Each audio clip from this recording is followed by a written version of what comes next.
'n ongelooflike gesig, mense. Ek kan dit nie beskryf nie. Hier by Mapinetjie brug, dit is lyk soos die Oranje rivier.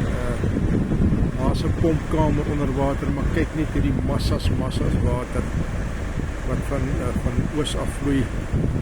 Die brug.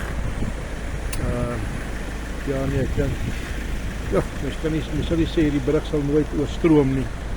Maar ja, dit is net een kolkmassa hier. Nou beweeg hy nou in die rigting van potensiële rigting, maar dit is breed en dit is massas water, dit is onbeskryflik. Ja, en dit kan net gevaarlik raak vorentoe. Kwaaie, die Boudenbrug is klaar onder water en by Tjene. Alroete ons het die Kalahari uit hier so oor Mapinetjie, die leksieroute. Maar ja, 'n belewenis met daai golwe wat hy maak. Kom maar hier aan.